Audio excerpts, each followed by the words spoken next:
Hi hello welcome to Kiran TV news. ఒక big breaking news అయితే మనం చూస్తూనే ఉన్నాం. జనసేన పార్టీ ఎమ్మెల్యే కీచక పర్వం అంటూ సోషల్ మీడియాలో దంచి కొడుతున్నటువంటి పరిస్థితి. దీని వెనుకున్నటువంటి సంచలన నిజాలు తెలుసుకునే ప్రయత్నం చేద్దాం. మనతో పాటు మన సీనియర్ జర్నలిస్ట్ కిరణ్ పోలిదాస్ గారు ఉన్నారు. ఆయన అడుగుదాం. నమస్తే. నమస్తే హరి. చూసుండొచ్చు, ఒక్కసారిగా రెండు తెలుగు రాష్ట్రాలు ఉలిక్కి పడినటువంటి పరిస్థితి. అవును. జనసేన ఎమ్మెల్యే దాష్టికం అని చెప్పి అసలు కీచక పర్వం అంటే ఏంటి? ఇంత దారుణమైనటువంటి పరిస్థితి జనసేనకు ఎందుకు వచ్చింది? మీరు మొన్నే ఒక వీడియో కూడా చేశారు. ఒక ఇద్దరు ఎమ్మెల్యేలు, ఒక ఎంపీ, జనసేన పవన్ కళ్యాణ్ గారు పరువు తీయడానికి శృతిమెత్తగా నర్మగర్భంగా సద్విమర్శ చేయటం జరిగింది. చాలా మంది నొచ్చుకున్నారు ఆ రోజు. ఏంటి ఇలా చేస్తారు? అరే, రేపు మాపో జరిగే ఒక వ్యవహారాన్ని తీసుకొని ఈ మన కథనాన్ని గనక పరిగణలోకి తీసుకుంటే వాళ్ళని కూర్చోపెట్టి నష్ట నివారణ చర్యలు చేస్తారన్న ఉద్దేశంతో మనం వీడియో చేసాం తప్ప జనసేన పార్టీని ఇబ్బందులు పెట్టాలని కాదు. ఆల్రెడీ ఇదే ఈనాడులో వచ్చిన కథనం తర్వాత చేసాం. ఏదో చిన్న వెబ్సైట్లో వచ్చిన కథనాలు కాదు. ఈనాడులో వచ్చిన కథనం తర్వాత ఒక అలర్ట్ న్యూస్ చేసాం. సో ఎప్పుడు జనసేనకు సంబంధించి మంచి ఉంటే మంచి అని చెప్తాం, చెడున్నా కానీ ఈ రకంగా అలర్ట్ చేసి చెడు ఉంది. ఎందుకంటే పవన్ కళ్యాణ్ గారి ఉద్దేశాలు, ఆయన సిద్ధాంతాలు, ఆశయాలు చాలా గొప్పవి. ఆయన రెక్కల కష్టం మీద ఇవాళ ఈ ప్రభుత్వం ఏర్పడింది. కేంద్రంలో కూడా పవన్ కళ్యాణ్ గారు రెక్కల కష్టం ద్వారానే కేంద్ర ప్రభుత్వంలో కూడా బలం వచ్చింది కేంద్ర ప్రభుత్వానికి అని మనం అనేక సందర్భాల్లో చెప్పాము. అదే వార్తను నేను చేశాను, అదే అనాలిసిస్ చేశాను. ఆయన రెక్కల కష్టాన్ని బజారు ఈడ్చవద్దు అని చెప్పి ఒక ఇద్దరు ఎమ్మెల్యేలు, ఒక ఎంపీని పరోక్షంగా ప్రస్తావిస్తూ మనం చేసాం. అందులో ఒక ఎమ్మెల్యే ఇవాళ బ్లాస్ట్ అయిపోయింది. సరే, సాక్షులు ఏమొచ్చింది అనేది చూశారు అందరూ. మరి వాస్తవాలేంటో తెలియాలిగా. ఆ కథనం చేసే నాటికే నాకు వాస్తవాలన్నీ కూడా పూసగుచ్చినట్టు కళ్ళకు కట్టినట్టు తెలుసు. దీన్ని అంతర్గతంగా సరి చేసుకునే అవకాశం ఉంది కాబట్టి అంతర్గతంగా సరి చేసుకుంటారనుకున్నాం.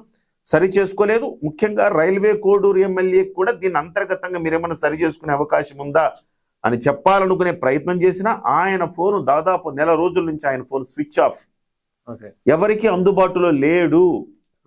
ఇతను ఆ అమ్మాయితోటి కలిసి లేడా, ఆ అమ్మాయితో ఇతనికి రిలేషన్షిప్ లేదా అంటే మనకు కనపడుతున్న ఆధారాల ప్రకారం అతనికి ఆ అమ్మాయితోటి సాన్నిహిత్యం ఉన్నది అని అర్థమవుతోంది మనకి. అయితే సాన్నిహిత్యం ఉంది అంటే సుప్రీంకోర్టు కూడా చెప్తోంది ఒక ఇద్దరు వ్యక్తులు ఇష్టమై కలిస్తే తప్పు లేదు అని చెప్పి సుప్రీంకోర్టు తీర్పులు ఉన్నాయి. మనశంకర వరప్రసాద్ సినిమాలో చిరంజీవి గారు చెప్తారు చూసారా, ఆల్ నెగటివ్ నంగనాచీస్ అని. అంతా కూడా ఈ కొంతమంది తమకు నచ్చినప్పుడేమో సంకనెక్కుతారు, నచ్చనప్పుడు రేప్ చేశారని కేసు పెడతారు. ఇవాళ ఈ సదరు బాధితురాలు ఎవరైతే ఉందో ఆమెకు అతనికి ఇష్యూస్ వచ్చినాయి. ఈ ఇష్యూస్ వస్తే ఎమ్మెల్యేని బ్యాడ్ చేయాలన్న ఉద్దేశంతో సాక్షి గత కొన్ని రోజులుగా దాదాపు 2-3 నెలలుగా ప్రయత్నం చేస్తుంది ఆ అమ్మాయితోటి ఒక నెగటివ్ బైట్ తీసుకోవడానికి. సాక్షి పత్రిక, సాక్షి ఛానల్ ప్రయత్నం చేస్తూ ఉన్నాయి. ఇవాళ ఇంకొక అంశం కూడా ఇక్కడ మనం ప్రస్తావించాలి. సాక్షి పత్రికలో కానీ సాక్షి ఛానల్లో కానీ రూపానంద్ రెడ్డి గారి పేరేమైనా వస్తుందా? రూపానంద్ రెడ్డి గారు కింగ్ పిన్ అక్కడ. ఎందుకు రాదు? రూపానంద్ రెడ్డి గారు సాక్షికి ఇప్పటికీ స్టిల్ రూపానంద్ రెడ్డి గారు ఉన్న పార్టీ తెలుగుదేశం, గెలిపించుకుంది జనసేన అభ్యర్థిని, ఇవాల్టికి సత్సంబంధాలు కలిగి ఉంది వైసీపీ తోటి. వైసీపీలోకి రేపో మాపో వెళ్ళాలి అన్నంతగా ఆయన ఉన్నాడు. అందుకే ఇన్నాళ్ళు ఆగింది. కేవలం ఆ అమ్మాయి ద్వారా స్టోరీ చేయిస్తే ఒక చెక్ పెట్టచ్చు జనసేన పార్టీకి అన్న భావనతోటి వీళ్ళందరూ కలిసి చేసిన ఒక నాటకం అని చెప్పాలి. ఆ అమ్మాయికి అతనికి సాన్నిహిత్యం ఉండొచ్చు, కానీ ఇష్టపూర్వకంగా ఉన్న సాన్నిహిత్యం అది. ఈ వీడియో తర్వాత నేను మరొక వీడియో, ఆ అమ్మాయి అరాచకంగా ఒక జర్నలిస్ట్ ని కొట్టిన వీడియో నేను బయట పెట్టబోతున్నా. ఎక్స్క్లూజివ్ మనకి. ఈ అమ్మాయి, అదే సదరు అమ్మాయి సాక్షి ఛానల్లో మాట్లాడుతూ చాలా భయస్థురాలిగా, చాలా తనే బాధితురాలిగా తను ఏ రకంగా ప్రవర్తించింది, ఆ సదరు వీడియోలో ఎంత కర్కశంగా ఆ జర్నలిస్టుని కొట్టింది అనేది కూడా నేను చూపిస్తా. ఇలాంటిది చూసి 3 కోట్ల రూపాయల అమ్మాయి స్కామ్ చేసింది. 3 కోట్ల రూపాయలు. పంచాయతీలో 3 కోట్ల రూపాయల స్కామ్. ఓకే. 3 కోట్ల రూపాయల స్కామ్ చేసి ఆ అమ్మాయే ఇతనికి గిఫ్ట్లు కొనిపెట్టింది. అరవ శ్రీధర్కి ఆ అమ్మాయి అరవ శ్రీధర్కి దగ్గరైంది, అరవ శ్రీధర్కి గిఫ్ట్ కొనిపెట్టింది. అరవ శ్రీధర్ అనే వ్యక్తి ఒక సాధారణమైన వ్యక్తి, అతనికి ఎమ్మెల్యే స్థాయి లేదు. అయినప్పటికీ రబ్బరు చెప్పులు వేసుకునే వ్యక్తికి వాళ్ళు అక్కడ సీట్ ఇస్తే రూపానందరెడ్డి గారు ఆయన మంది మార్బలాన్ని డబ్బును పెట్టుకుని, డబ్బులు కావాలి కదా, ఎన్నికల్లో గెలవాలని డబ్బులు కావాలి కదా, ఎవరైనా గాంధీ మహాత్ముడు వచ్చినా డబ్బులు లేకపోతే గెలవలేరు కదా. సో వెనకుండా ఆయన డబ్బులు పెట్టి ఈయన గెలిపించాడు అనేది అక్కడ చెప్పుకుంటున్న మాట. సో ఇవాళ బ్రహ్మానంద రెడ్డి గారు ఏమనుకున్నారు, తెలుగుదేశం పార్టీ నుంచి కావాలనుకున్నారు టికెట్. తెలుగుదేశం కాదు, అది జనసేన కేటాయించబడ్డది. జనసేన అయినా పర్లేదు, మా వాడు ఉన్నాడు, మా వాడికి ఇవ్వండి టికెట్, మేము గెలిపించుకుంటామన్నారు. గెలిపించుకున్నారు. సరే, జనసేన పార్టీలో రైల్వే కూడా టికెట్ ఇస్తే డబ్బులు పెట్టుకుని గెలవగలిగిన ఎస్సీ క్యాండిడేట్ ఎవరున్నారు? ఎవరు లేరు. సరే, ఇచ్చారు టికెట్, గెలిచారు, బాగుంది. విప్ ఇచ్చారు, ఆయనకి గౌరవం ఇచ్చారు, పార్టీలు అన్నీ ఇచ్చారు. కానీ ఆ వ్యక్తి అనుకోకుండా ఒక అమ్మాయి దగ్గర అవ్వడం జరిగింది. ఆ అమ్మాయిని అతను దగ్గర చేసుకుంది, ప్రచారం చేసుకుంది. ఎమ్మెల్యే నన్ను పెళ్లి చేసుకోబోతున్నాడని ప్రచారం చేసుకుంది. ప్రచారం చేసుకొని తద్వారా అనేక అంటే పాత సంతకాలతోటి బిల్డింగ్ అనుమతులు ఇచ్చేసి దాదాపు 3 కోట్ల రూపాయల స్కామ్ జరిగినట్టుగా మనకు అక్కడ స్థానికంగా ఉండే పత్రికా మిత్రులు మనకు చెప్పారు, జర్నలిస్ట్ మిత్రులు. అయితే ఇప్పుడు ఉన్నట్టుండి ఆ అమ్మాయి ఇప్పుడు బాధితురాలిగా మారింది. సో అంతకుముందు ఆ అమ్మాయి బాధితురాలు కాదు, కల్ప్రిట్. ఈనాడులో కథనం రాసిన, ఆంధ్రజ్యోతిలో కథనం రాసిన అమ్మాయి కల్ప్రిట్. కానీ ఆ అమ్మాయి వాళ్ళ బాధితురాలుగా మారింది. విచిత్రం. సాక్షి టీవీలోకి వచ్చినప్పటికీ ఆ అమ్మాయి ఏం చెప్తోంది, ఎఫ్బీలో అంటే కంగ్రాట్స్ చెప్పిందట, ఫేస్బుక్ లో కంగ్రాట్స్ చెప్పాను, చెప్తే ఫేస్బుక్ ద్వారా ఆయన ఫోన్ చేశారు, మాట్లాడుకున్నాము, నంబర్ అడిగాడు, ఇచ్చాను, అక్కడి నుంచి మొదలైంది మా పరిచయం అంది. తర్వాత ఆమె భర్త ఇన్ఫోసిస్ లో పనిచేస్తారట, 3 ఏళ్ల బాబు ఉన్నాడట. నేనున్నానన్న భరోసా ఇచ్చాడట. ఈయన కలుద్దాం ఒకసారి అంటే కలవనందట, బెదిరించాడట. బెదిరిస్తే ఇల్లు కలిసిందట. నేను ఇష్టం ఏమైనా చేస్తానన్నట. అంతటి మనిషి అరవ శ్రీధర్. అరవ శ్రీధర్కి నోట్లో మాట కూడా రాదు. ఒక అర్భకుడు, అమాయకుడు. వాస్తవం చెప్పాలంటే, టు బి ఫ్రాంక్ చెప్పాలంటే గట్టిగా మాట్లాడలేడు. గతంలో సర్పంచ్గా పనిచేశాడు అబ్బాయి, మంచోడే. కానీ ఎంత వారలైనా కాంతదాసులే అన్న సామెత నీకు తెలిసిందే కదా హరీష్. సో ఎంత వారలైనా కాంతదాసులే.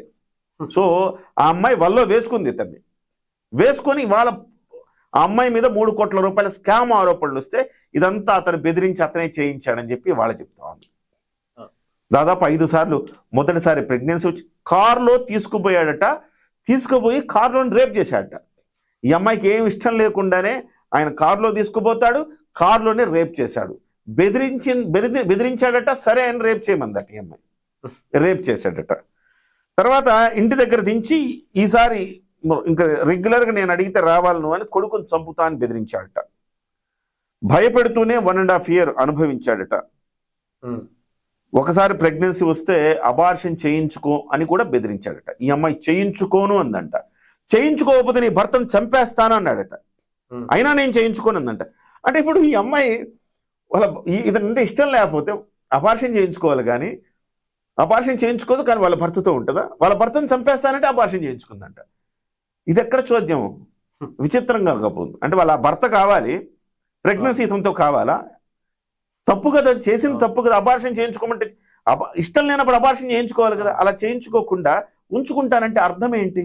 ఇంత టెక్నాలజీ వచ్చిన తర్వాత అబార్షన్లు చేయించుకోవాల్సినంత మరీ అమాయకంగా కలుస్తారు ఎవరైనా? నాకు అర్థం కాదు.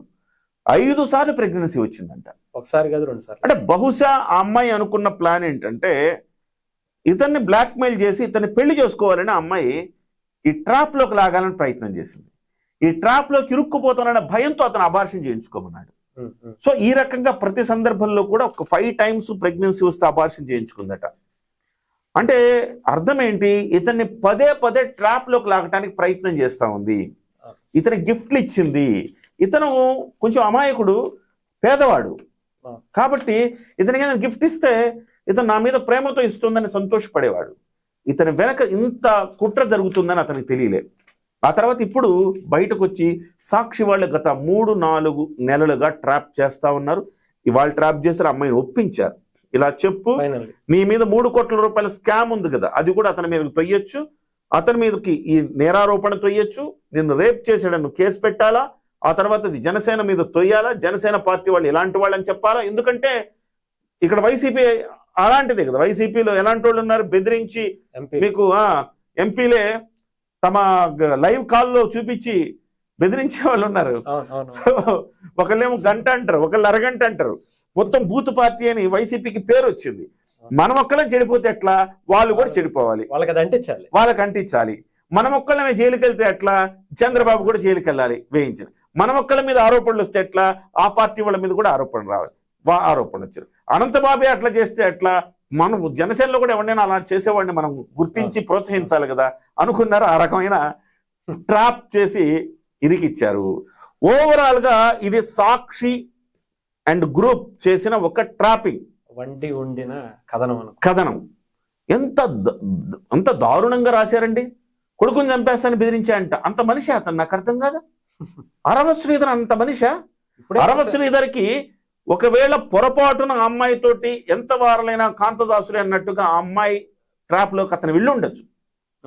కానీ అతను అంత స్కాములు చేసే అంత నాలెడ్జ్ కానీ, బెదిరించే అంత తెగువ కానీ అతనికి లేవు, 100% లేవు. నేను రైల్వే కోడూరులో ప్రతి సందర్భంలో నేను వెళ్ళిన ప్రతి 2 సార్లు 3 సార్లు వెళ్ళి గెలిచిన తర్వాత కూడా వెళ్ళే.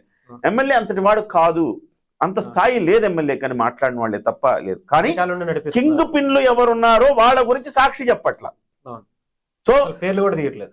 ఆ అమ్మాయి అరాచక రూపం, ఆ అమ్మాయి కర్కశంగా ఒక జర్నలిస్ట్ ని ఏ రకంగా హింసించింది, ఏ రకంగా కొట్టింది, ఏ రకంగా చెంపక మళ్ళీ కొట్టింది, స్కిప్పింగ్ తాడు తీసుకుని కొట్టింది. సో ఇలాగ ఏ రకంగా అమ్మాయి భాష ఎలా ఉంది, ఆ అమ్మాయి ఈ రకంగా మోసపోయే అమ్మాయా, నోట్లోంచి మాట రాని శ్రీధరు అట్లా చేస్తాడా, లేకపోతే ఈ రకంగా అరాచకంగా వ్యవహరించిన అమ్మాయి అట్లా చేస్తుందా, ప్రజల నిర్ణయానికి మనం వదిలేయాలి. హరీష్, మన వీడియో తర్వాత ఒక గంటన్నర తర్వాత నేను ఆ వీడియో మళ్ళీ పోస్ట్ చేద్దాం మన ఛానల్లో. ఓకే, ఇక అంటే ఇది జనసేనకు ఒక మీరు అన్నట్టు ఇది ఆరంభం మాత్రమే అనుకోవచ్చా, ఇంకా చాలా చేస్తారు. అంటే ఇది స్మెల్ చేశారు పవన్ కళ్యాణ్ గారు. వీళ్ళు అంటారు పవన్ కళ్యాణ్ గారు లేఖ రాశారు, సో మీరు వివాహేతర సంబంధాలు మీరు జాగ్రత్తగా ఉండండి, పెట్టుకోండి కానీ కనపడుతుంది అన్నారు, రాశారు అని చెప్పేసి ఆ రకంగా దాన్ని చిత్రీకరిస్తున్నారు. కానీ పవన్ కళ్యాణ్ గారు స్మెల్ చేశారు. ఎస్, కొన్ని తప్పులు జరుగుతుంటాయి. మానవ మాతృలే కదా, ఎవరైనా మానవ మాతృలే. ఒక కిరణ్ రాయల్ అయినా కానీ, ఒక అరవ శ్రీధర్ అయినా కానీ, ఎవరైనా మానవ మాతృలే. వాళ్ళని ఎదుటి వ్యక్తులు వాళ్ళని ట్రాప్ చేయకుండా మీరు జాగ్రత్తగా ఉండంటారు. నాయన, మీరు రాజకీయాల్లోకి వచ్చారు, మీరు ప్రజా జీవితంలో ఉన్నారు, మీ వ్యక్తిగతంగా మీరు ఎట్లా ఉన్నా ఉండొచ్చు, పర్లేదు, తప్పేనది, అది మీ ఇష్టం, మీరు ఎట్లున్నా కానీ నాకు సంబంధం లేదు. కానీ మీరు రాజకీయాల్లోకి వచ్చి జనసేన పార్టీ లాంటి పార్టీలో ఉంటే మీరు జాగ్రత్తగా ఉండకపోతే మిమ్మల్ని ఈ రకంగా వంచి మిమ్మల్ని బ్లేమ్ చేసేందుకు కొన్ని శక్తులు పనిచేస్తాం. నేను చెప్పాను కదా, 3 నెలల పాటు నిరంతరాయంగా శ్రమిస్తే సాక్షికి ఈ రోజు ఆ అమ్మాయి బయటకు వచ్చి చెప్పింది. ఆ అమ్మాయికి ఇంకా 3 కోట్ల స్కామ్ నుంచి ఆ అమ్మాయి బయటికి రాలేదు. ఖచ్చితంగా ఆ స్కామ్ లో అమ్మాయికి శిక్ష పడుతుంది.